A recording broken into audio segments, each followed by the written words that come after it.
Welcome everyone to Tales from the 90s, your retro time machine back to my favorite time period, the 90s. This week we are in episode number 78. Now last week I randomly picked the month and year for these, by the way. But last week we happened to be in August of 1990. This week we're in November of 1990, so let's skip ahead 3 months and see what's going on. Viewer warning. The following program contains material that may be too intense for some viewers. Parental discretion is advised.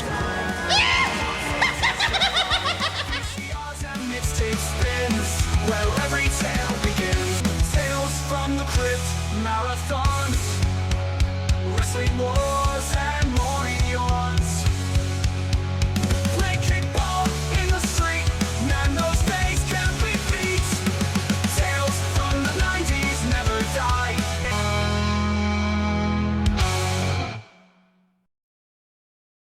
Yeah, this will be our 10th trip going through 1990 actually, so getting close to covering them all.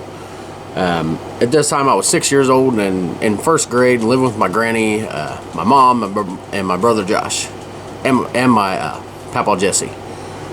And I'll get into a little bit of that in a little bit. I do want to mention, hope you guys enjoy the bonus episode I put out last week. It's all about my favorite board games of all time. Next month's bonus episode for June will be out on June 25th. That'll be the last Thursday of the month, and it'll be all about my favorite professional wrestling theme songs. I mean, there's some iconic ones. I'll probably do a rankings of them. Play a little bit of them, not a whole lot, because I do not want to get copyrighted on those. And play some really funny, like, knockoff versions that me and my brothers had on CD. We had, like, these knockoff versions. Some of them are hilarious. If you're into wrestling, you'll definitely want to check that one out. But also, I do a live stream. I try to do one once a week on different platforms where it's just me and singing some songs. Most of it's a cappella stuff. Sometimes I'll do music, but I try not to do everything with music because that'll get, copyright this and copyright that. So far, the a cappella stuff hasn't gotten any flags, so that's good. But hope you're enjoying those. This week's will be the episode. Well, if you're watching this the week it comes out, it'll be Sunday, whatever Sunday is. Let me see here. Forgot the date. I think the 17th. Sunday, May 17th, 2026. It'll be on TikTok Live. I did one on there. I think my first one I did of these, I did on there. So, kind of just bouncing around to see what different kind of audiences I can get. Got some more subscribers and followers for it, and that's always a good thing.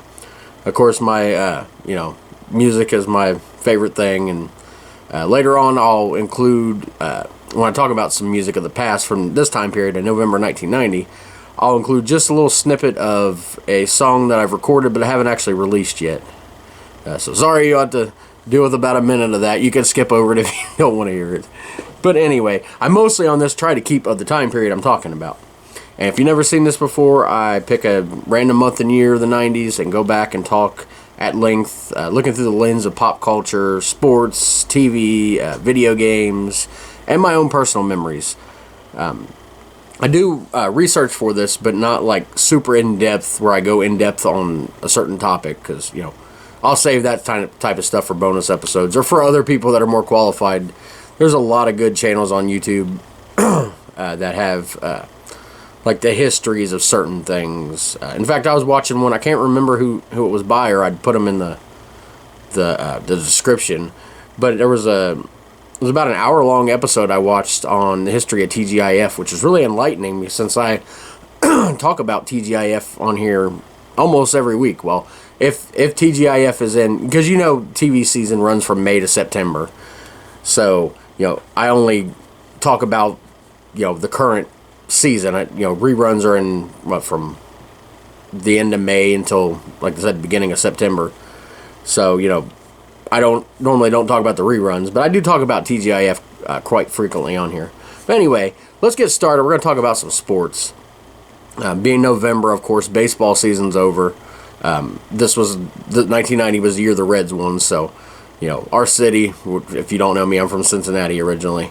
Our city was definitely celebrating. I was 6 years old at the time, so I didn't really grasp the concept or even remember Of course, being at 6 years old, you don't have as many memories from then as I do.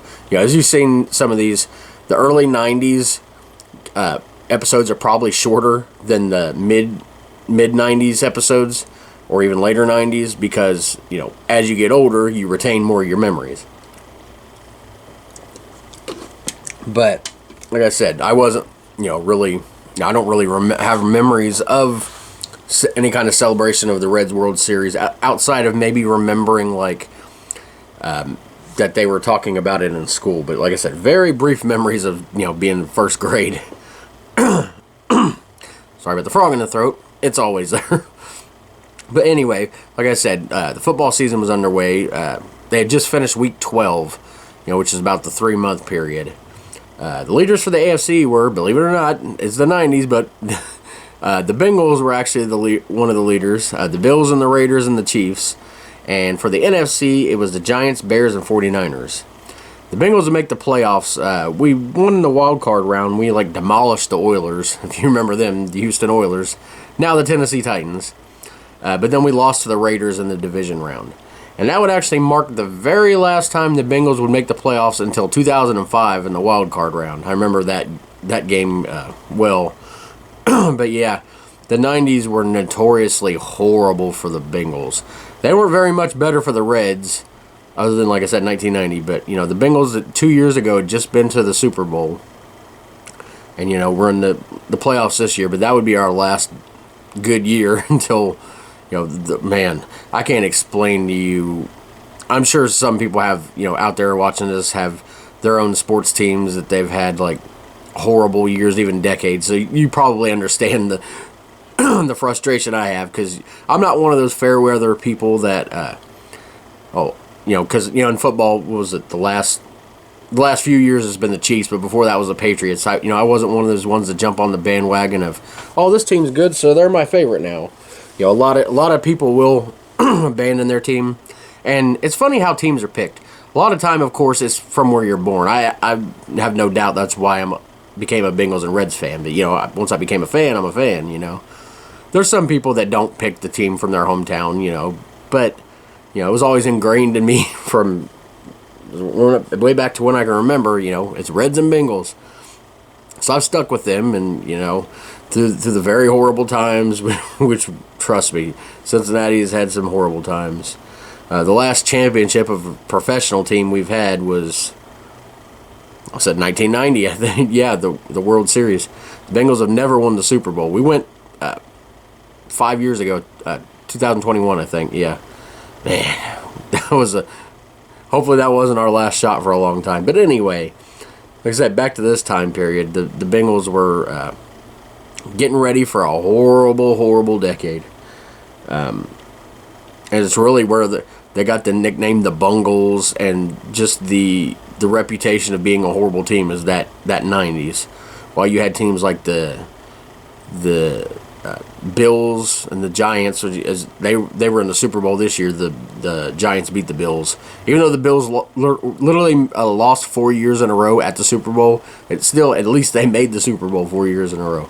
And of course, talking about the 90s football teams, the 49ers and the Cowboys were just cream of the crop there. Seems like one of those teams was always in the Super Bowl during the 90s. Obviously not 1990, but it would come later on, more towards the 93 to mid 90s and upper 90s, late 90s. It's the upper 90s. But yeah, this is also in football. This was the first year since the 60s that they had a bye week, which we're all used to that now, where a team is off. Has 1 week off a season, and it's staggered, so it's not like there's a week without football. It's staggered. 2 or 3 teams are off this week. Some weeks you have no teams off. But also they expanded the playoff format, which I know is different now, but at the time there was 10 teams that made the playoffs. Now there was 12. That'd be 6 from each league. So, some expansion there. And then, of course, throughout the 90s, football would change so much. The Browns would leave for Baltimore, and then Cleveland would get another team back. Houston, like I said, Houston Oilers would go to Tennessee to become the Titans. the Raiders would bounce around LA to Oakland. We'd end up getting the LA Rams would be the St. Louis Rams. Of course, they're back to being are they the LA Rams again, or the Las Vegas? I don't know. LA Rams, yeah. Las Vegas is the Raiders. The LA Chargers now used to be the San Diego Chargers. I mean, anyway, a lot of changes have happened over the years. Look at some NASCAR news, because this was November, so it was the last month for NASCAR. Dale Earnhardt won the Checker 500 at Phoenix, driving, of course, the number 3 Chevy GM Goodwrench. Not only did he win the race, but he actually won the championship this month. But, I mean, and it was his 4th championship out of 7. Just to show how dominant he was, and I don't even know if this will ever happen again, he literally led the race from the very beginning to the end. Like, there was no lead changes. It was just Dale Earnhardt. Like I said, that's very hard to do, especially modern day races, with all the pit strategies and everything else. It's like, I don't know if we'll ever see a race, and I could be wrong, could have been one happen this year, I don't know. But I don't know if we'll ever see a race where someone leads from the very beginning and never loses that lead at all. But anyway, the final race of the year was one driving the number 15 Motorcraft Ford. He won the Atlanta Journal 500 at Atlanta Motor Speedway. But like I said, in NASCAR, it's not, this year, not this year, but in recent years they've had a playoff format. But still, it comes down to points at the end. It's not like a football or baseball game where, you win the game, you win the championship. I don't know what Dale Earnhardt did at this race. He could have came in last place. I doubt it, but he could have came in last place and still won the championship. Of course, my favorite, Jeff Gordon, hadn't started driving yet. But now I want to talk about something that I was more privy to as a kid. The kids' meals or more specifically, the kids' meal toys. Never exactly remember what we got for kids' meals. Well, not like we went out and get them that often anyway. We didn't have the money to go out and eat every week or something. But, it was all about Happy Meal toys, and it don't matter where you got it from. You can get a kids' meal from Wendy's or something. Like, I want a Happy Meal. I guarantee those restaurants get all the time, especially back then. You go to Burger King, give me a Happy Meal. You mean a Burger King Kids Club meal? Yeah, a Happy Meal. But anyway, speaking of Happy Meals, their toys that month was a set of 4 toys from Disney's Tailspin, if you remember that cartoon. And it had figures. Each one had a figure on an airplane, so it was a pretty cool toy. Burger King had the Simpsons camping figures, which was they'd already had earlier in the year some Simpsons figures, but these were Simpsons figures that were on had a camping theme. If you remember these, like their little PVC figures. I remember a ton of those being around, and of course the Simpsons was really, really starting to become huge at this time. Pizza Hut had something really cool, Eureka's Castle finger puppets. And everybody knows I love the show Eureka's Castle. I'll probably be talking about it in a little bit when I talk about the Nickelodeon lineup. But these were finger puppets of 3 of the characters. They had Magellan the Dragon, Eureka, of course it was her castle, and Batley the Bat, he was hilarious. He's always flying into things because, bats are blind, they say, so he was always flying into stuff. And then finally, Hardee's had a couple things out. They had a Frosty the Snowman spoon and toothbrush. I guess they were getting ready for Christmas. They came out with a month earlier. So, as you can see, like a mixture of toys. You get figures from shows, finger puppets, and even practical things you can use, like a spoon and a toothbrush. 90s, especially during the 90s, the toys that came in the kids' meals were definitely diverse as far as, like, you don't get the same things every month. You might have a branded property like a movie or a TV show or something like that one month, and then another month you might have, like, sticking with like the Happy Meals, you might have McDonald's, like the little chicken nugget figures that were real popular, and little French fries. Or you might have, especially August, September, you might have back to school stuff, and in the summer they sometimes had summer toys like balls that like squirted water at you, or little water gun type things. December wasn't always, but sometimes it was a Christmas theme. So, a lot of diversity there. Nowadays, it seems like it's just the latest cash grab. It's always either a movie tie-in or something ridiculous like the McDonald's adult $17 meal where all you got was some stickers, and literally the woman at the counter was like this will be worth something someday. It's like, yeah, sure they will. Who cares? They suck. They're stupid looking anyway. But anyway, there's just so much difference between now and then. Of course, they didn't have adult kids meals back then. But I'm going to talk about movies. There was 4 really big movies that came out this month. Well, technically, there's 3 movies in a miniseries. But stuff that really, some would make lists of all-time greats for me. Start off with my favorite Child's Play movie, Child's Play 2, of course, Chucky. Everybody knows it more as Chucky. For some reason, this was always my favorite one. The first one is iconic and classic. We're introducing the character of Chucky and, Andy, the protagonist, where he's, nobody believes him that Chucky's alive. And if you don't know the story of Chucky, the serial killer Charles Lee Ray was running from the cops and got shot. And, he knew voodoo, so he knew how to transfer his soul into things. So he transferred into this good guy doll, which is, of course, real life, based on the My Buddy, which I had one when I was a kid. But of course, his name was Chucky, which is, of course, a short name for Charles. But anyway, yeah, he gets revenge on his partner, and he goes to the voodoo guy to try to get back into a human body, and finds out he can only transfer into the person he told his secret to the first, which happens to be Andy. So, he's trying to play the game, as he calls, hide the soul. I'm spending more time talking about the original movie than the second one. But anyway, just giving the backstory in case for some reason you've never seen this. And I guarantee there's probably some that watch this and never watch horror movies or something. That's fine, It's my thing, so I talk about it on here. Every time I do an episode talking about October, I always give my top horror movies that came out that year, which during the 90s was kind of a down period for horror movies compared to the big slasher boom of the 80s. Halloween started in 78, but still was really big in the 80s. And then Nightmare on Elm Street, Friday the 13th was before that. And those type movies that really blew up the genre. During the 90s, it started to cool off a bit, but during this time, it was still going pretty strong, as you see with Child's Play 2. Like I said, my favorite. Andy's mom is in the nut house, basically, because by the end of the movie, she realized that Chucky was alive. Sorry about the frog in the throat. But yeah, and then, Andy has to go live with foster parents. He meets, and he ends up getting a foster sister, Kyle, and, of course, it's the same type of story. Chucky goes and finds him.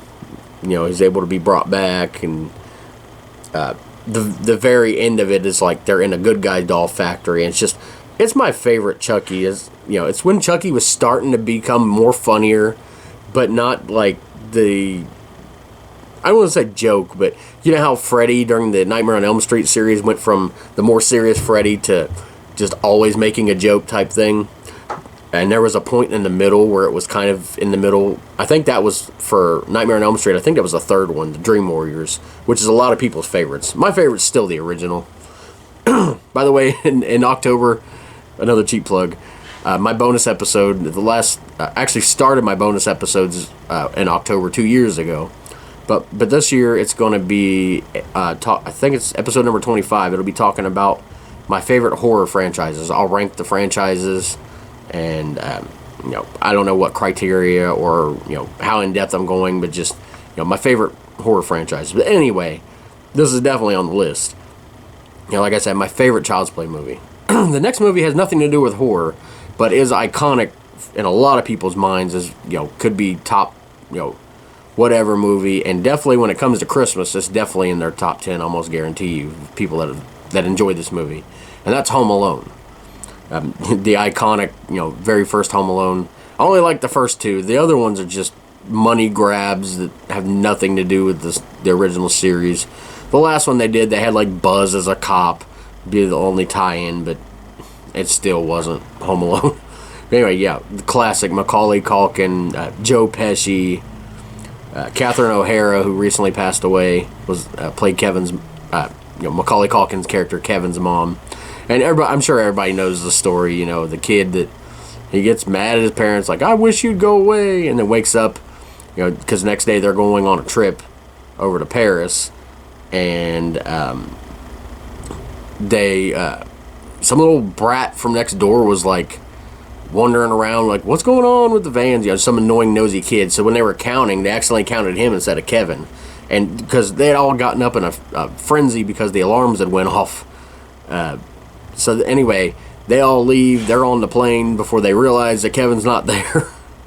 Kevin's at home alone. He's like, I did it. I made my family disappear. But of course, and then the main thing that's also going on is Joe Pesci and Daniel Stern, Marv and is it Harry and Marv? Yeah, Harry and Marv, the Wet Bandits, who became the Sticky Bandits in the second one. No, but the Wet Bandits, they're casing out all these rich places because they know everybody's going to be away for, the holidays. So they, sorry, my eye.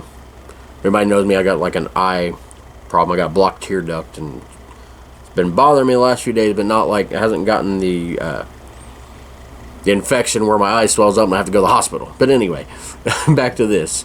Everybody knows the story. The most famous part of it is, of course, Kevin realizing he's got to protect his house, so he sets all these booby traps up, and it's just slapstick comedy, ridiculous stuff, but so much fun. And I love the second one too, but the first one's, in my opinion, is definitely the best.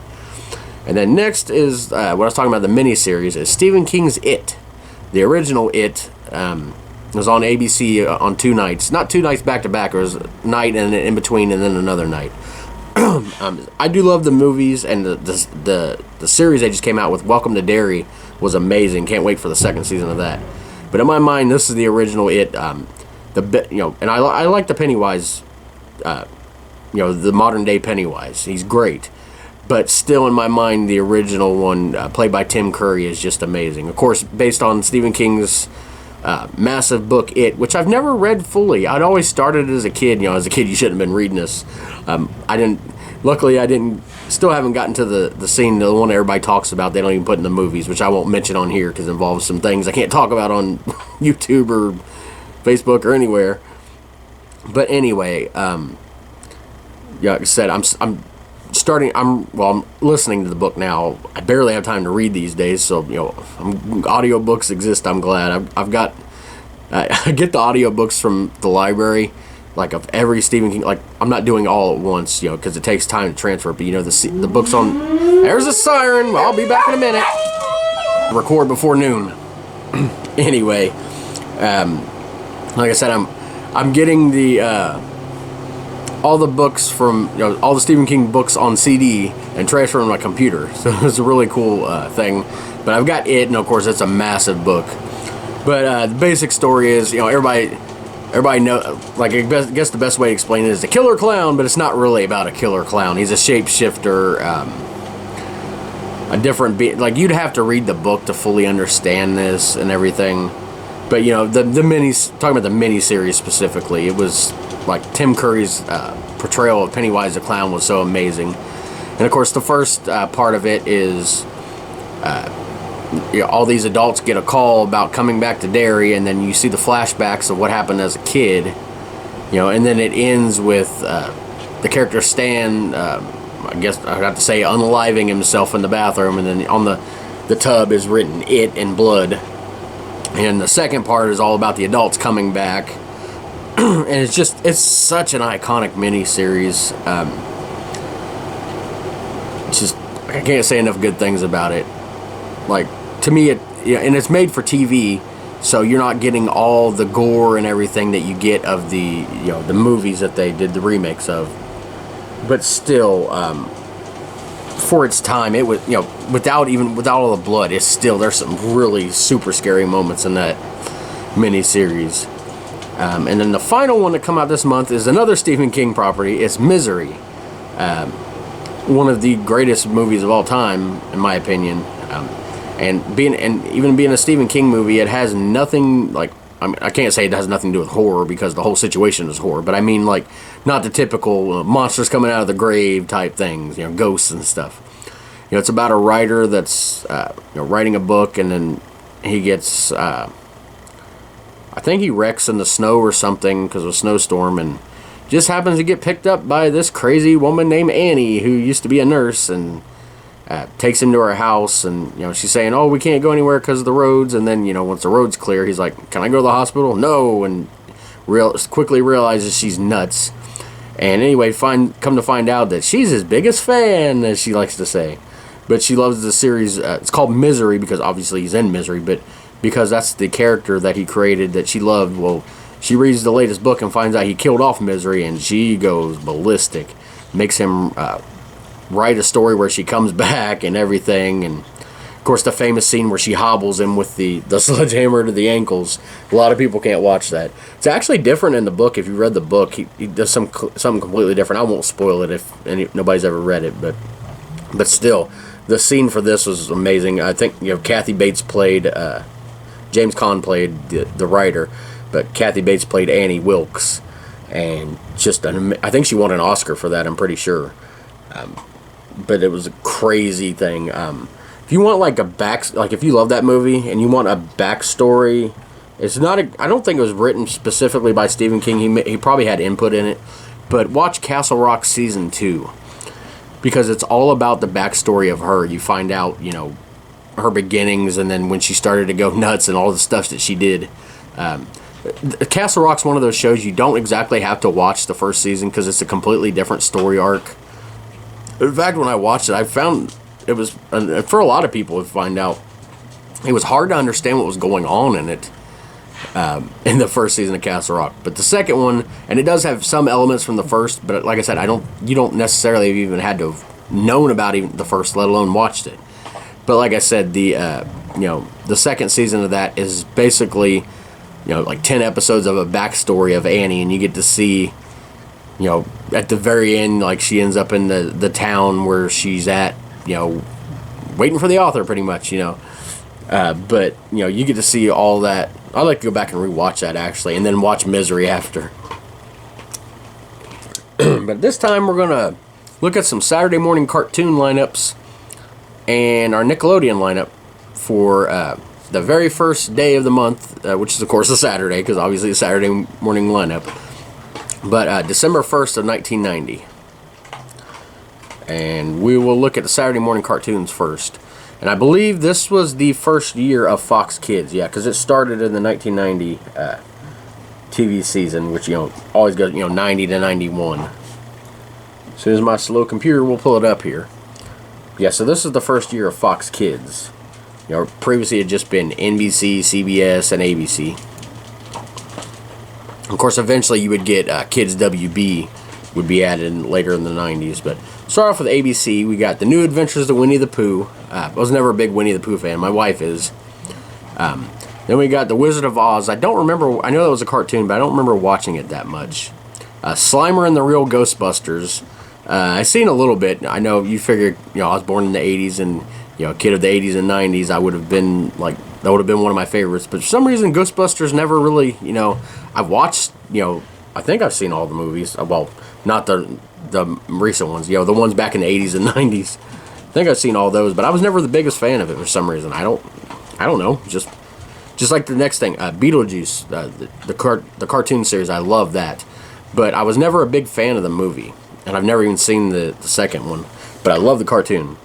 New Kids on the Block, even though they had a cartoon then, I was never a fan of them because, I always loved country music, so I definitely wasn't a fan of the music, and I wasn't watching their cartoon series. The Bugs Bunny and Tweety Show. Gotta have your Looney Tunes representation.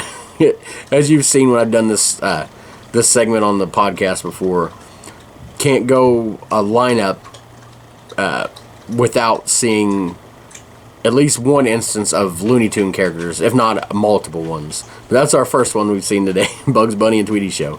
Little Rosie, I don't remember that at all. And then A Pup Named Scooby-Doo. I've watched that a few times. That's a good one. And over on CBS, we got Muppet Babies, one of my favorite cartoons of all time, which I'd first seen on Nickelodeon. And then next, and this is an all-time lineup here on CBS. We got Muppet Babies. Then we got Garfield and Friends, one of the most iconic cartoons of all time. Then we've got Teenage Mutant Ninja Turtles. Actually, a season finale. Even though it's November, it's still the season finale of this season, which I don't remember. I don't know which season it is. It started in '87, so it's probably the 4th season. And I think they had 7 of them, so kind of in the middle there. But I mean, I can't say enough about Teenage Mutant Ninja Turtles. You know, from the cartoons to my favorite thing, the concert series, which I'm doing a watch along of that, of the pay-per-view version of the Teenage Mutant Ninja Turtles Coming Out of Our Shells concert. But it's taking forever to like do it because I got so much to do.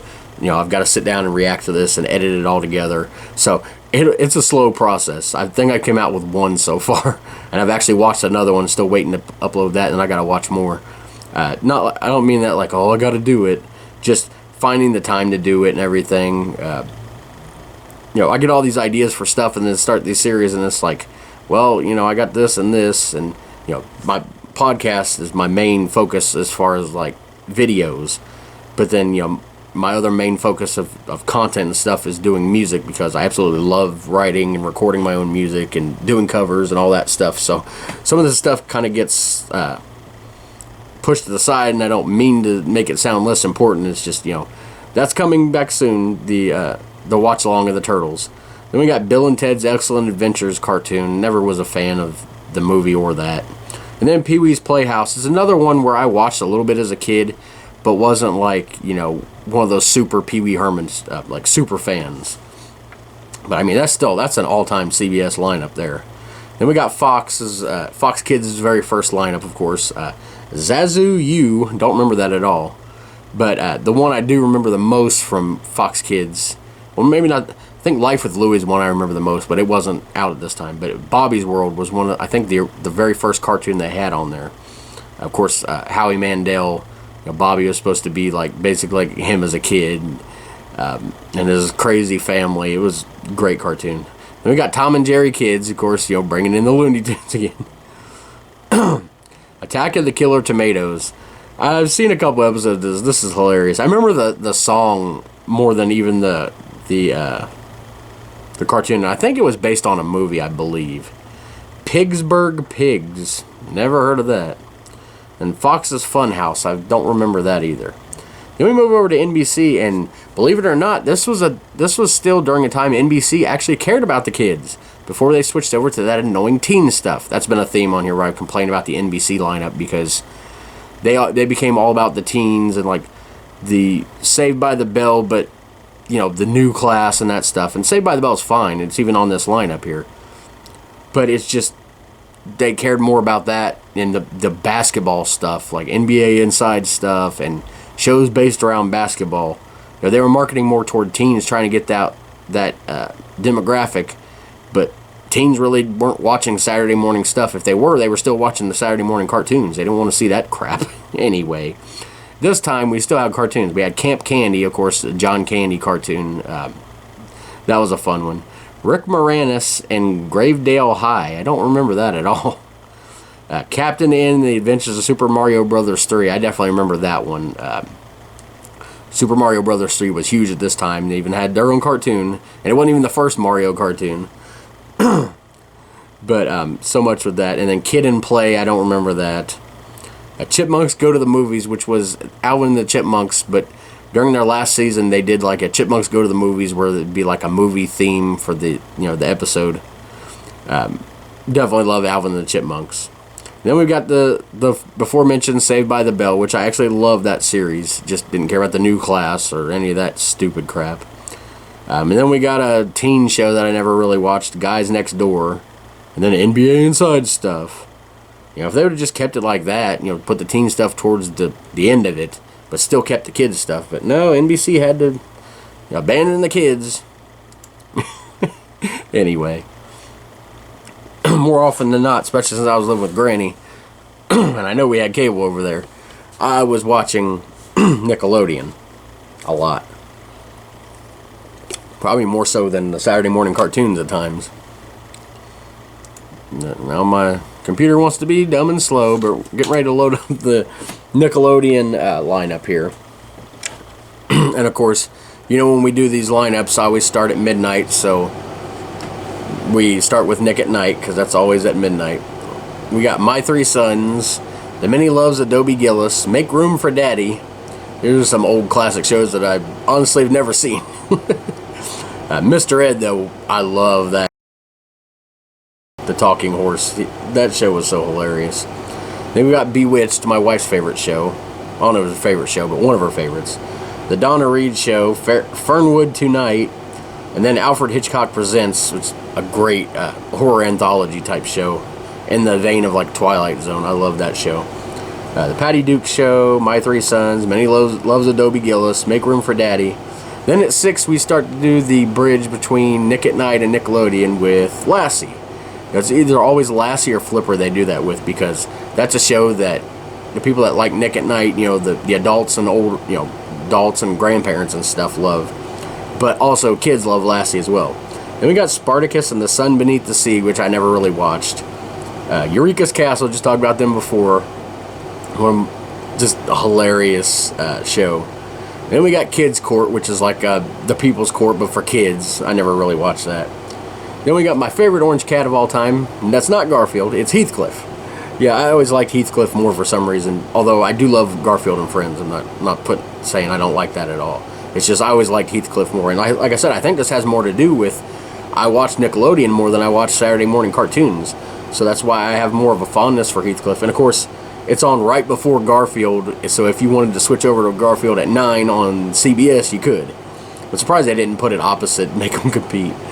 But then we've got Inspector Gadget, an all-time cartoon, of course. Count Duckula, there's your Looney Tunes. Think Fast, I don't remember that, but I'm pretty sure that was a game show. Followed by Double Dare, one of the most iconic ones. My favorite version is always Family Double Dare. This just says Double Dare, so it's probably the two teams of two kids. Of course, Family Double Dare was always four. They always had the mom and dad and a brother and sister, or two brothers and two sisters, as the family Double Dare contestants. Then we got Eureka's Castle again. Dennis the Menace, great 80s cartoon. I love that thing. The theme song always gets stuck in my head. We got Lassie again. And then we've got the things called Special Delivery, which were like these little Nickelodeon, like, they weren't, they were movies, but they were like, you know, an hour long or something. We got The Adventures of Tom Sawyer, The Light Brigade, and The Funniest and Friendliest Fish in the Sea. They always had those on Saturday towards the early 90s on Nickelodeon. Then at 4 we get back to the regular Nickelodeon shows. We got You Can't Do That on Television, which is of course one of the original Nickelodeon shows. It's where Nickelodeon Slime came from. It was a Canadian sketch comedy show that was way ahead of its time. We got Out of Control, which I don't remember. Then at 5 we got Mr. Wizard's World. And man, I just unlocked a memory because I remember watching that in the morning before school, the mid towards the later of the 90s. But I just got like one of those things that like rush to you. I don't know if you ever had that where you're thinking about something, or you see something and it just a memory goes back. But you know, this says it was on at 5 p.m. and I remember that, like, you know, sitting down, and I'll talk a little bit about this because I have a part where I'm going to talk about you know, what it was like living with Granny then. Granny and Papaw, Jesse. But I remember sitting down at like 5 p.m. watching Mr. Wizard's World. It's just, man, it's just like the feeling it brought back to me, like such, like I can't explain, you know, that nostalgic feeling that you get, which is why I do this podcast. You know, it's not about saying, you know, this time period was better than this, and you know, we should all go back to this. You know, a lot of people have different opinions on that. I just like to look back at the stuff fondly. You know, I realize now that, you know, all this technology and stuff we have, you know, has made, you know, me being able to just even talk to you people, you know, wouldn't have been possible then. So I'm not trying to say, you know, today's time sucks. There's a lot about it that does suck across the board, music, TV, life in general. But also, I'm not one of those people that say, there's nothing good about today, because, you can't live that way. I did for a while, but actually doing this podcast has made me realize that, like, I love this time, and it's fun to go back and, step back into this, once a week. But, with all the advances we have nowadays, it's like the best of both worlds. Anyway, I just got like a rush of nostalgic adrenaline there, just remembering sitting down and watching Mr. Wizard's World at 5 p.m. Like, it's just weird, like, I'm sure you guys have had moments like that. It could be, it doesn't have to be specifically related to TV. Music will do that a lot. You'll hear a song and it'll just take you back, like, instantly, like I'm back there, I remember, if not when I first heard it, just, maybe a specific important time I heard this song and, what it did for me. That type of thing.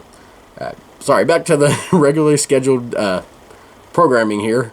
We got Dennis the Menace again, Family Double Dare, Skate TV, which I never was into, Inspector Gadget, Looney Tunes on Nickelodeon, of course, and then at 8 o'clock, because on Saturday you got an extra half hour on Nickelodeon for the kids. At 8 o'clock you got Eureka's Castle, and this one was Christmas at Eureka's Castle, because sometimes this was crap. What did I picked December 1st. I just realized what I did.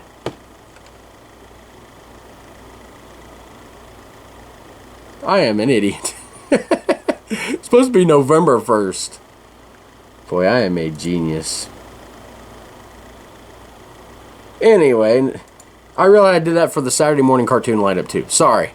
This whole thing, I can either scrape it, get rid of it, or whatever, but either way it goes, it's not going to change much as far as, like, because it was a month later. I guarantee the lineup was about the same. Maybe Eureka's Castle wasn't on at 8 with a Christmas special, but my apologies. You're sitting here doing the whole thing, it's like, wait a minute, you're talking about November. This says December. And then I realized the Saturday morning cartoons was December. Boy, this whole podcast has been a fail this morning. Anyway, we're talking about the day after November here, so it was close enough, okay? Give me that. We'll finish the night off with the Nick at Night, Bewitched, Green Acres. That song will be stuck in my head all day. Donna Reed Show, Best of Saturday Night Live, which I think there's no Best of Saturday Night Live. I couldn't stand that show. Still can't. Fernwood Tonight, On the Television. Don't know what that is. And then end with Alfred Hitchcock Presents.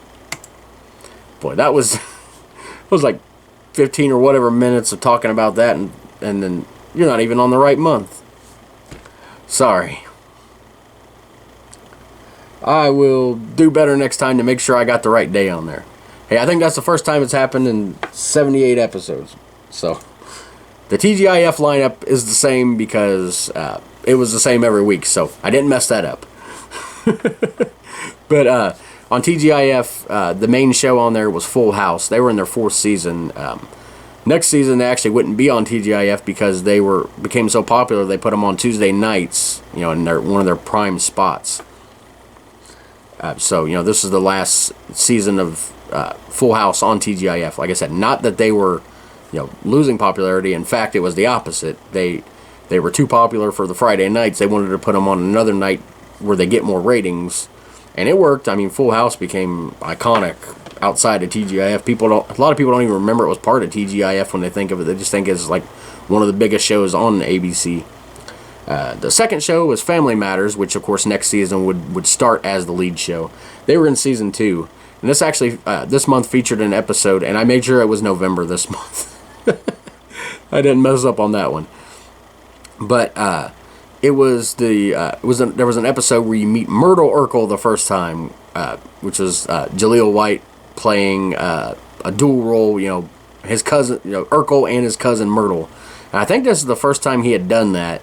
Which would become used in the series, I think sometimes overused, where you'd have the clones, and I think there was like a Bruce Lee version, unless that had already happened, and that, that was before Myrtle, I'm not exactly sure, but, he was like a Bruce Lee version of himself, and Stefan, of course.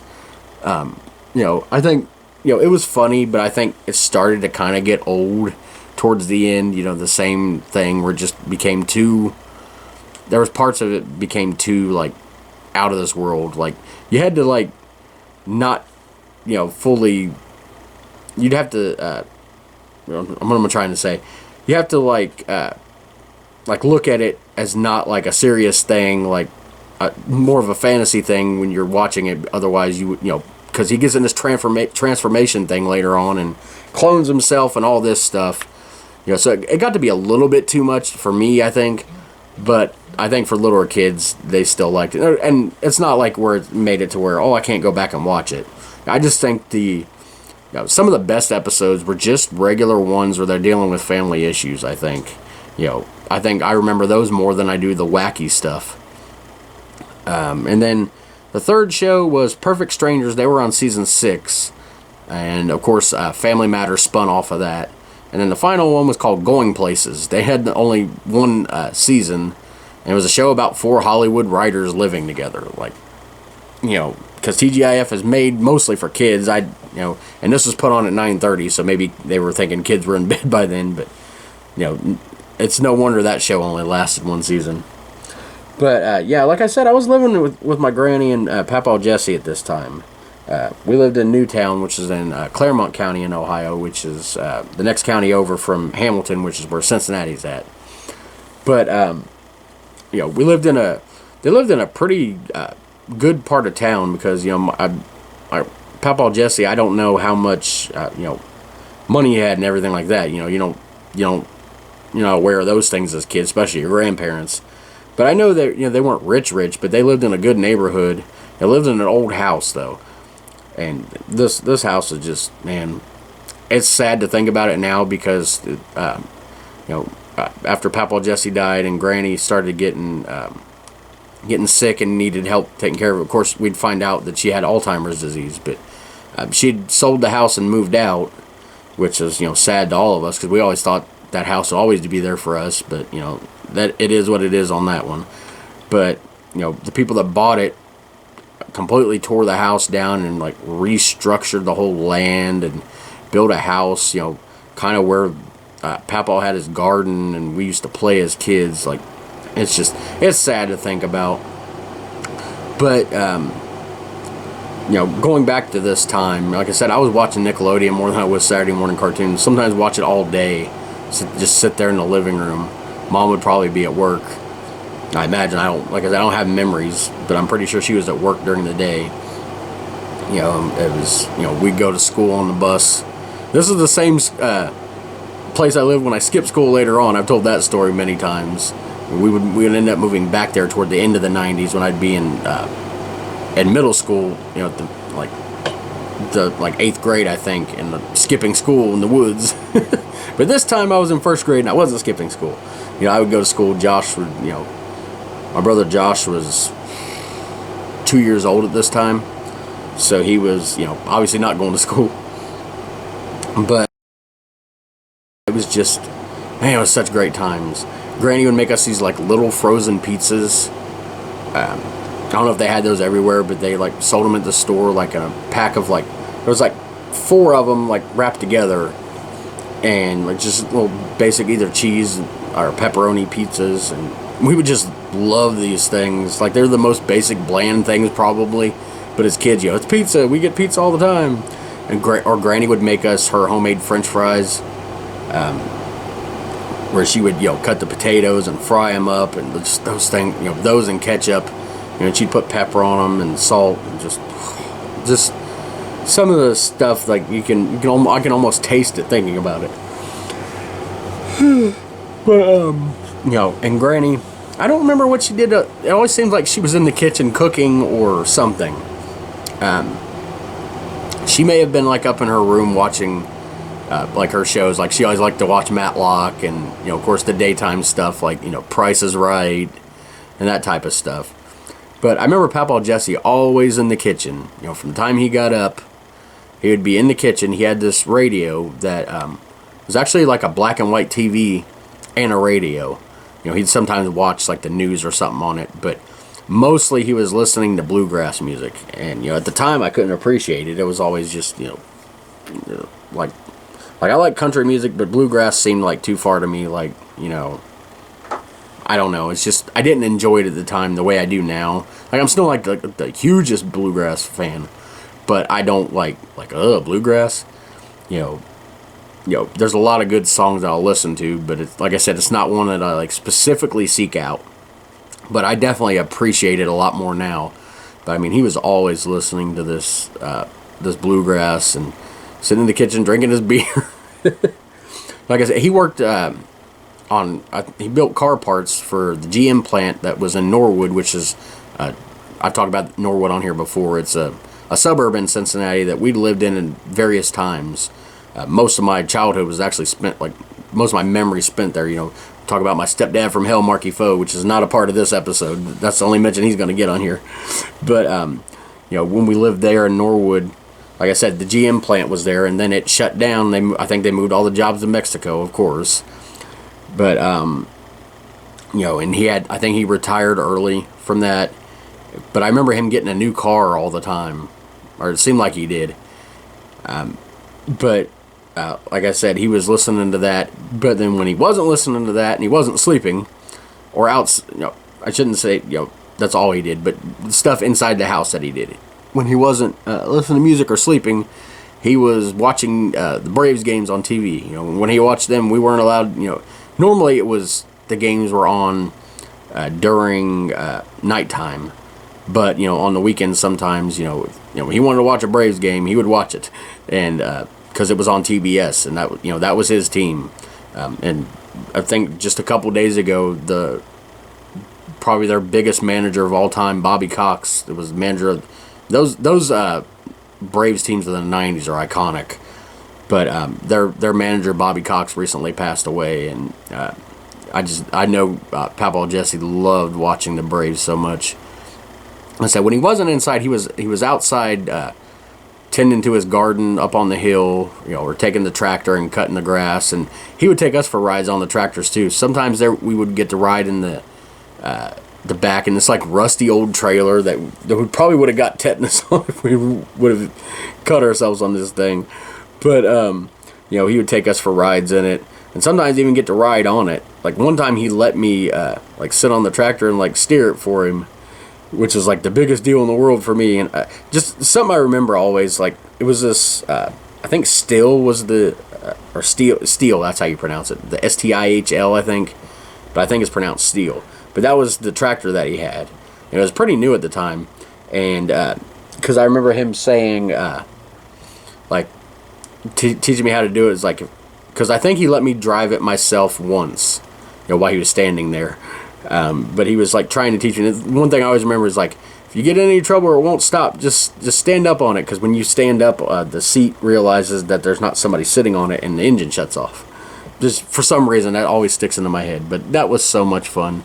I remember a couple of years earlier than this, if you're on my Facebook, there's a picture of it where I had my own little toy tractor that I would get out there and pretend I was mowing the grass with him. We had two of those as a kid. One was the green one, if you remember, I think it was the Little Tykes or Fisher Price, one of those. But it was like the green tractor. It looked like a John Deere tractor. And of course it's a pedal. It's not an actual, motor or anything.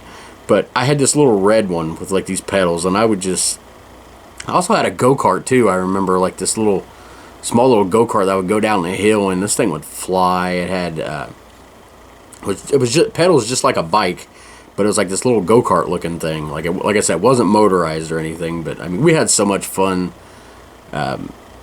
in the house, out of the house, just so much. So many memories come flooding back. And also talking about Papaw outside, he taught us how to play Chinese checkers, which I can't remember how to play to this day. But he also taught us how to shoot marbles. He would get down there and show us exactly how to do it. He'd be down on the ground, just showing us how to do this stuff. And then he would make bow and arrows for us. And I remember specifically him and Josh. It was, I was out there too, but sometimes I would just sneak back in to watch Nickelodeon. I wish now that I would have stayed out there, and built more memories.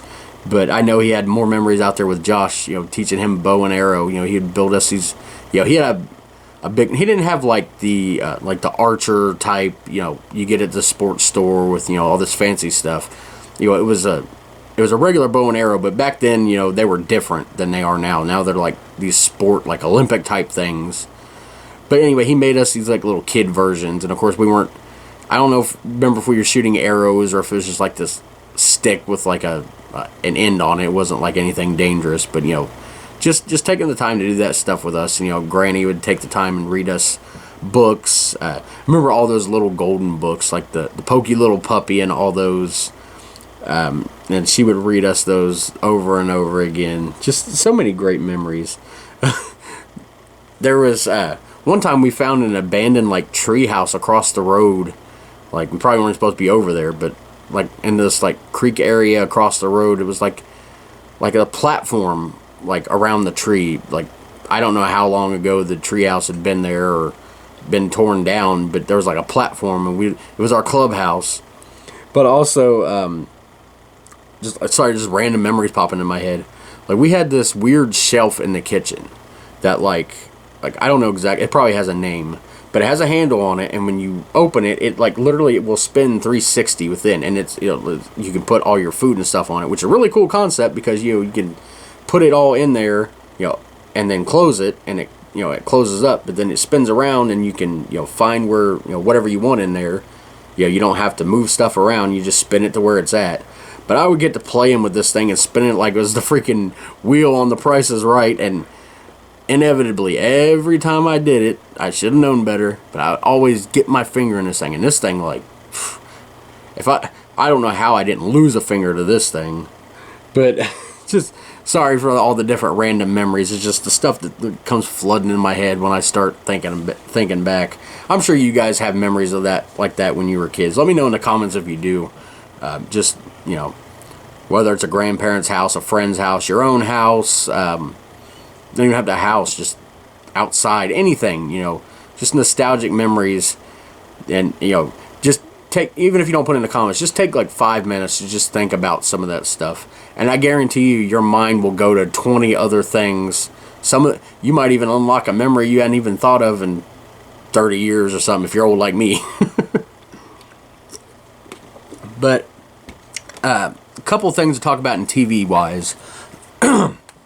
Besides the lineups that I screwed up, there was a couple shows that were ending this month, and I made sure it was the right month. Chippendale Rescue Rangers ran for 3 seasons and 65 episodes. The first season was on Disney Channel, and then the other 2 were in syndication, but I remember watching that all the time as a kid. And then DuckTales, which I remember watching even more. I'm not talking about the remake they recently did, which sucked. But DuckTales had 4 seasons and 100 episodes. It was originally on the Disney Channel, then went to syndication, and then I think their last season was on NBC.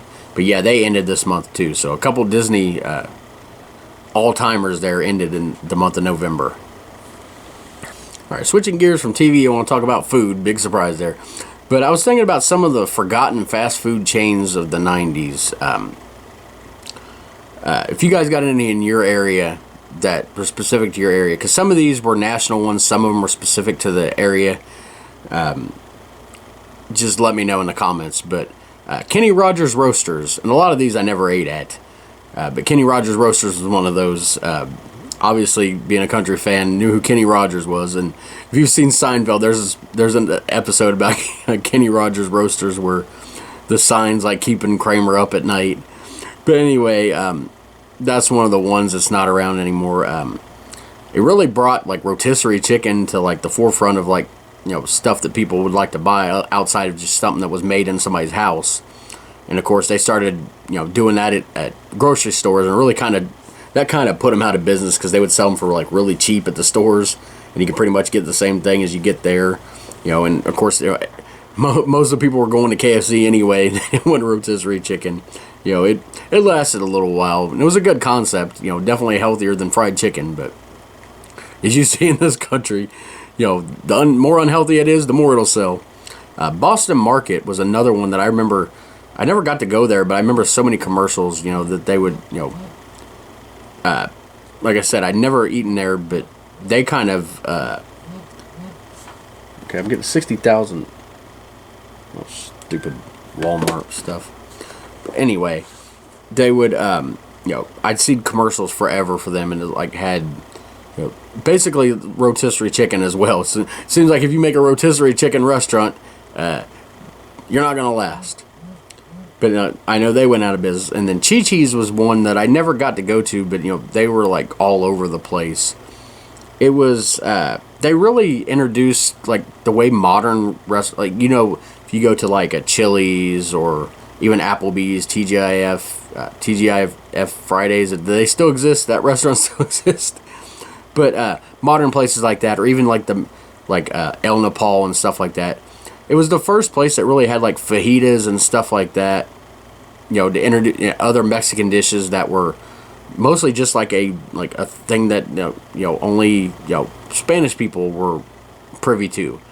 It wasn't like they weren't on everyday menus in places like I said, like now, like you go to Chili's and you can get fajitas, and there's all kinds of chain Mexican restaurants. Chipotle is another one. But Chili's or Chi-Chi's really started that then. But like I said, they went out. I think it was like 2004 they went out of business. I think there was some kind of like I don't know, salmonella or something, like outbreak or something because of lettuce or of all things, and they ended up going out of business because of it. But one restaurant that ended in the 90s, well, I say ended in the 90s, technically it's still going. And I've talked about this before, so you're like, oh, not again. But Hardee's, the real Hardee's, is gone. That Hardee's, if you have Hardee's around you these days, it ain't the good old Hardee's. They were bought out by Carl's Jr., the restaurant on the West Coast. And just, basically they're Carl's Jr. with the name Hardee's. The Hardee's I remember had really good food, amazing breakfast. They served fried chicken baskets that were just amazing. They had kids' meal toys. They had just like I said, the real Hardee's closed around 1997, and they completely went away. And then a few years ago they brought them back around here, and the ones and the few towns that are around here, like within 30, 40 mile radius, have all shut down, which I'm not surprised, because we went to this Hardee's around here because it was expensive. It's not like the good old days. But, we went there 3 times, and each time was progressively worse. It's like we tried to give it chances, but the food was not good. The service was not good. It's just, I don't know. Where'd my Hardee's go? But I do want to mention one restaurant that people that are outside of Cincinnati or the area wouldn't understand. And everybody knows I go on and on about Skyline Chili. It's a Cincinnati style chili. It's my favorite of all time. But to me, even better than Skyline, and a lot of people are like, oh my God, there's something better than Skyline to you, was Empress Chili, another Cincinnati style chili. I remember, I think there's one restaurant that remains somewhere down like deeper into Kentucky. Like it's not even close to Cincinnati. It's weird that it exists that far down, but not anywhere here. But I remember mostly my mom getting tubs of this from the store. Like it was like frozen. And, she would thaw it out in, like, water and then put it in the pan and cook it. And we'd have, like, cheese conies, which, if you don't know what cheese conies is, it's just chili cheese dog. But in Cincinnati, we call them cheese conies. And I know they're called that other places, too. But, that's what they're called, cheese conies. But this chili was very similar to Skyline. But it also, I remember having, specifically, it had chili peppers in it, which made it a little spicier, but not too bad. But I just, man, I can still like taste that. If that sounds weird or anything, I don't know, but I can almost taste it. And I probably haven't had it since I was like 12 or 13, whenever they stopped carrying it in the stores. But I miss Empress Chili. And of course, there's always like the little neighborhood restaurants. There's one, I almost guarantee it's not there anymore, but in Price Hill, the city I was born in, my dad would take me to this restaurant called Pete's, which is maybe 2 or 3, maybe not even that, buildings, down from where we lived, because we lived above a flower shop, and an apartment buildings above this flower shop. It was a St. Lawrence flower shop, to be specific. But yeah, Pete's was like right, not even down the street. I don't even think it was a block away.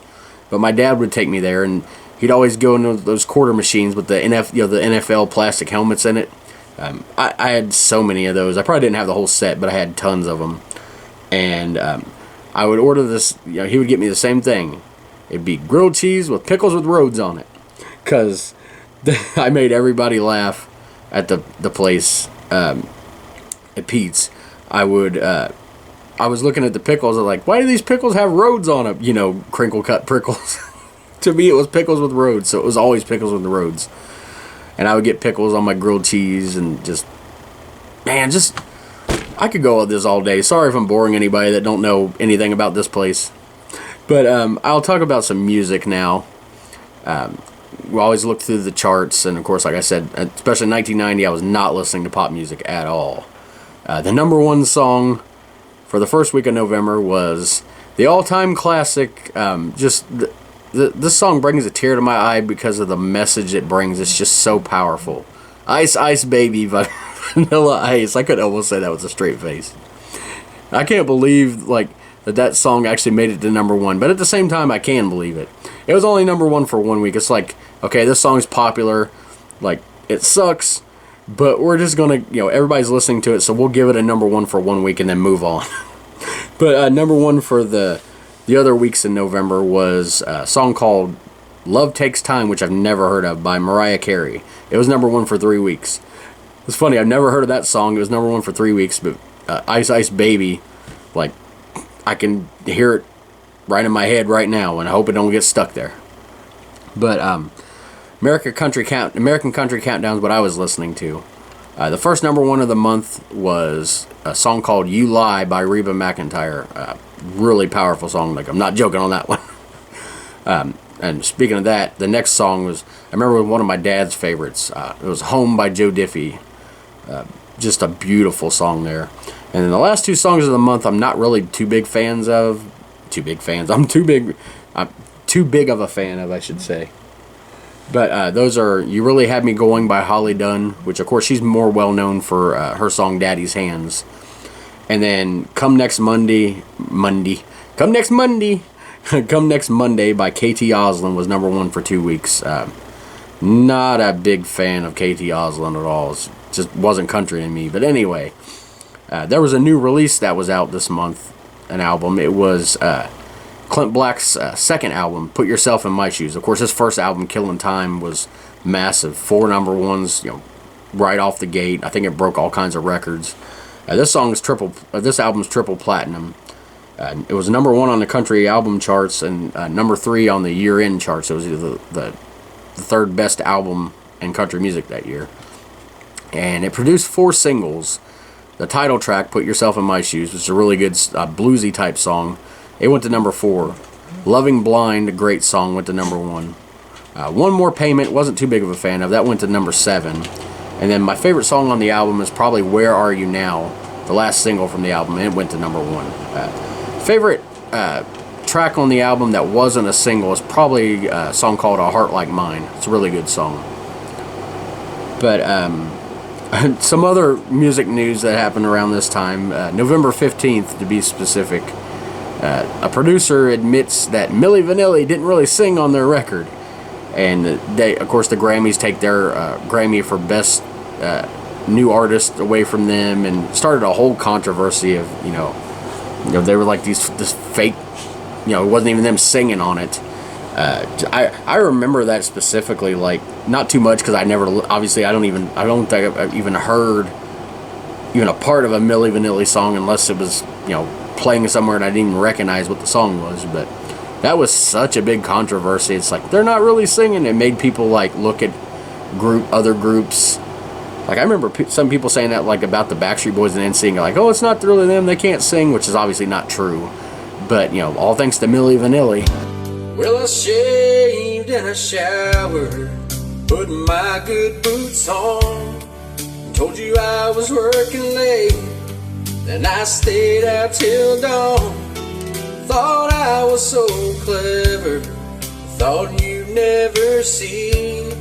Lipstick on this shirt was testimony on me.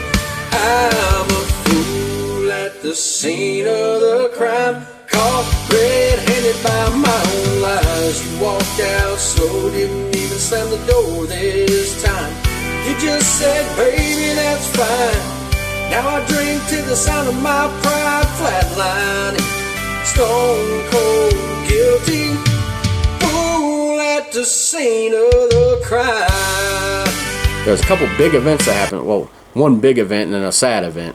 November 12th, the World Wide Web is presented for the very first time. Like, it was like basically explained to everybody by the creators of it what it would do. And I definitely don't remember specifically this time, but I guarantee a lot of people were probably, like okay, like that might even be reacting like they do with the AI today. It's like, yeah, we're really just going to be able to get on the computer and talk to people and look up stuff. Like, they probably thought it was just, like the computer stuff of the day. You had to have a floppy disk or a hard disk to put it in, to research stuff or to, use like,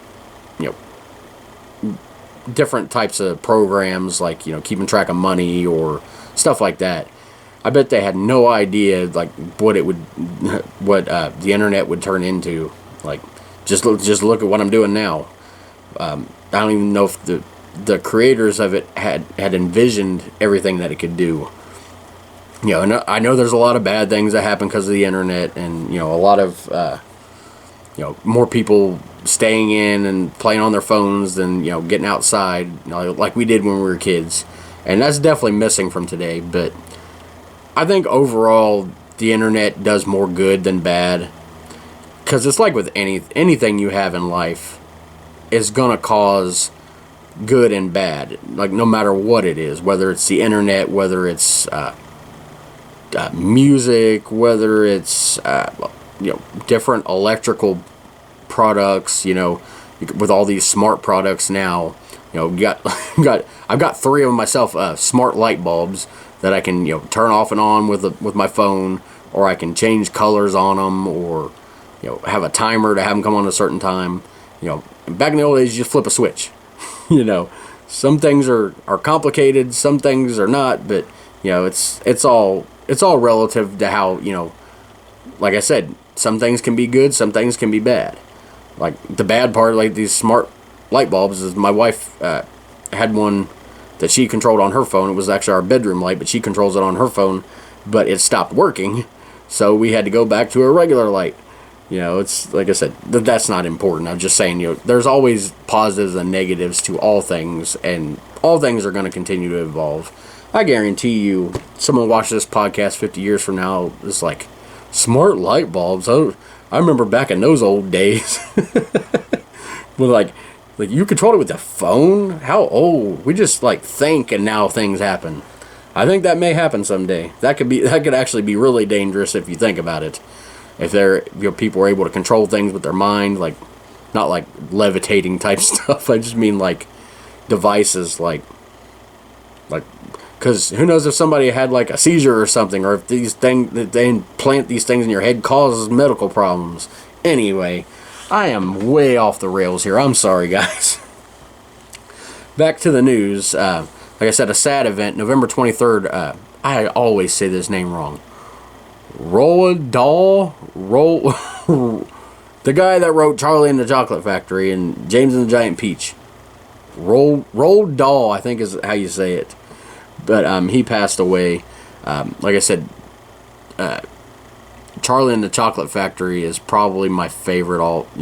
The movie Willy Wonka and the Chocolate Factory is the greatest, like one of the greatest movies of all time. I'm actually reading the sequel to Charlie and the Chocolate Factory because I've never read it before.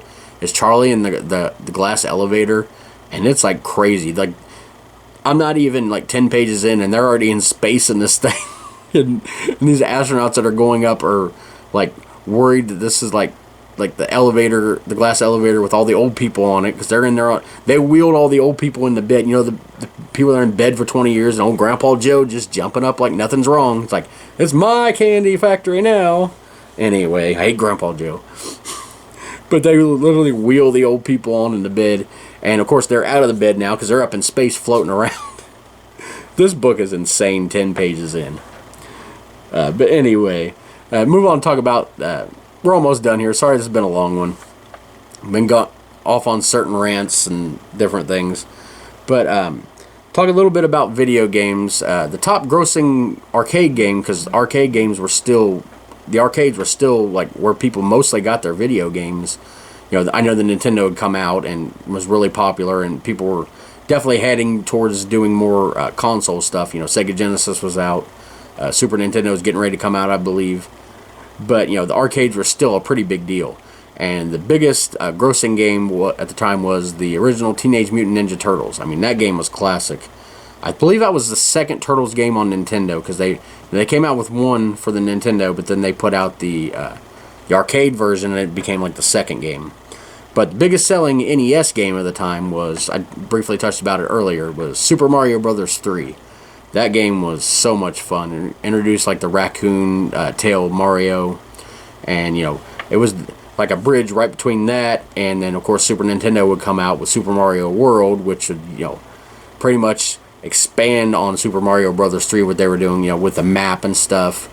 You know, with the first two Marios, you would have, you know, just, you know, the level after the level. In this one, you'd have a couple different ways you can go, you know, unlock it with, you know, or there's like a bonus level here. If you decide to go this way, you know, on the map, you know, it kind of gave you a little bit more options of what to do, and made the game even more fun.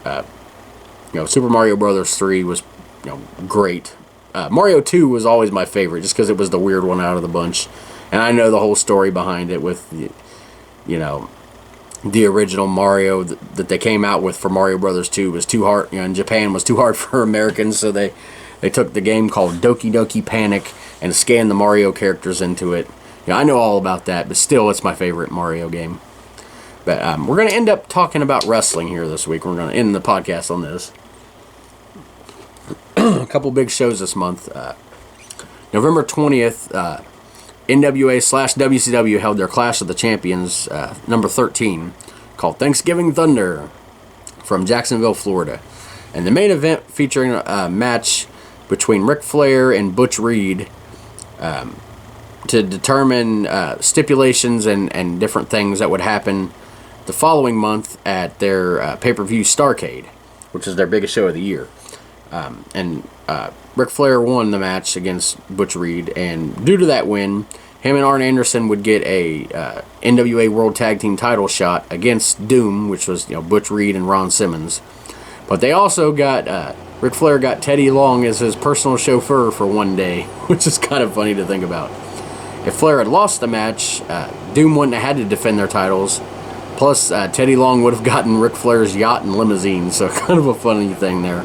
Of course, the Clash of the Champions is always like a, you know, it's a big deal, especially during this time, but it wasn't as big as the pay-per-views. It's kind of like in between, you know, you have your syndicated shows, and then you have WCW Saturday Night, which was their big weekly show. Then, you know, Clash of the Champions is kind of like what a Saturday night's main event is today. And then, you know, the pay-per-views, or as they're called these days, PLEs. But speaking of that, on November 22nd, WWF held their fourth Survivor Series. It was from Hartford, Connecticut. And this event, besides the matches and stuff, is most well known for the two debuts. The first one is the Gobbledygooker. They had this egg on TV for weeks, and people were speculating who was going to come out of the egg.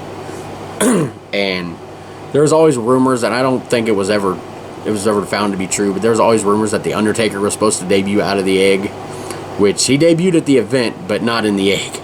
It was this stupid turkey-looking thing that was Dancing with Mean Gene. It was actually played by Hector Guerrero, but luckily no one knew that at the time, so it didn't ruin his career. But yeah, the Undertaker debuted. He was a $1 Million Man's mystery partner for his $1 Million team, and you know, that was the debut of him. And from there, you know, history-making career. But this Survivor Series is also known for, it's the only time in history they did this where the winners of each, you know, because they'd have Survivor Series matches, which were always like 4-on-4, sometimes more. But they were, during this night, I think it was either 4-on-4 or 5-on-5. I can't remember exactly. But, you know, it was teams facing each other, and it'd be eliminations. So, you know, if someone got pinned, the match wasn't over, just that person would be eliminated. And it'd continue until a whole team's gone, and then, you know, whoever wins is the survivors. Technically, the whole team wins, but on this night, whoever actually survived and didn't get eliminated, if their team won, they would actually get to enter the main event, which is an Ultimate Survivor match. But this is the only year they did it, and I think they did it because it's kind of, I don't know. Because if you look at the makeups of the teams, the good guys were on one side and the bad guys were on the other. But there was no reason that they gave, storyline why they did it, other than the fans expect the good guys versus the bad guys. They didn't have like a you go on this team, you go on this team. It was just it made it look like fake. I know what they say about wrestling. I hate using that fake word because the athleticism and everything else, it's scripted, obviously. But it made it look too scripted, where they had, how did these good guys end up teaming? But anyway, the matches, I'll go through the individual matches. I won't give everybody on the team. It's just like the team captains. But the Warriors team was, of course, headed by the Ultimate Warrior. They beat the Perfect team. Mr. Perfect was the captain. The $1 Million team, which, of course, included Undertaker, getting, I think, either counted out or disqualified. I think him and Dusty Rhodes might have got double counted out, I seem to think. But yeah, the $1 Million team, headed by Ted DiBiase, beat the Dream team, headed by Dusty Rhodes. The Visionaries, headed by Rick Martel, beat the Vipers, which was Jake the Snake's team. The Hulkamaniacs, obviously Hulk Hogan, beat the Natural Disasters, which were led by Earthquake. And then finally the Alliance, which was captained by Nikolai Volkov, they beat the Mercenaries, Sergeant Slaughter's team. So in the main event, you ended up having a 5-on-3. The bad guys had the advantage. But of course, the good guys ended up winning.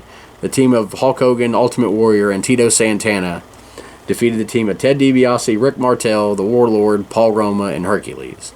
That was the only year they did that. I think if they had a different format where you would randomly be placed on a team, which would really kind of add to it, I think. Of course, they don't have as many Survivor Series matches nowadays anyway. I don't even think they had one on the last one. I think they had it on SmackDown. Nowadays it's about the War Games, which I like, but they don't have traditional Survivor Series anymore. But I think if they would have done where they, you would be like randomly placed on teams to where it would be even if they had an even amount.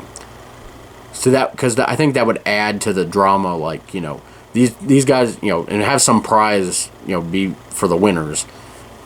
So give them a reason to work together. But you might have two guys on a team that hate each other, and they got to find a way to work together, or maybe they don't. It would add to it. But anyway, this was just like, let's have the good guys, against a bunch of bad guys, and then the good guys end up winning. Typical WWF for the time. That was obviously more marketed towards kids. I'm not saying anything wrong with it. It's just it was a weird main event. But also some sad news for wrestling world. Last week last week was August, talking about the AWA had its very last show. Well, this month in November, the World Class Championship Wrestling, based out of Texas, had their last show. And of course that was ran by Fritz Von Erich, the famous Von Erich family. I'm sure everybody knows the tragedy that family went through. But they had their last show, and it was, all the bigger promotions were kind of dropping like flies. You ended up having just, Jim Crockett Promotions and the NWA, which would, get bought by Ted Turner and become WCW, and then WWF, and for a while it would just be those two. And then, of course, ECW would join the fray, the mid-90s, and, then they would be gone, WCW would be gone, so, that's the way it went. But, they just were no match for the WWF and the WCW, Jim Crockett Promotions, the NWA, whatever you want to call it. They really couldn't compete anymore. And of course, like I said, so much tragedy happened in that family. If you don't know their story, it's too much to tell on here. But you watch the Iron Claw movie. I haven't actually seen that. I need to watch that. It's just busy with life, and like I said, sorry this one's been a long podcast. Next week we're heading to episode number 79. I'm gonna jump ahead about 7 years to go to September of 1997. It'll be my 8th trip through 1997. I was 13 at the time, and in my second year of 7th grade. Because yes, I failed the 7th grade. I'll get in a little bit more of that next week. I hope you guys enjoyed this one, and I'll see you next time. And now, I predict the future. Next week, You'll be in the same time, same place, same station. For another hideous, hateful haul of horror.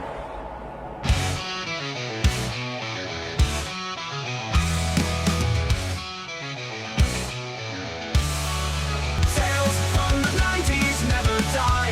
In our hearts they testify. VCRs and mixtape spins, where every tale begins. Tales from the crypt, marathons, wrestling wars and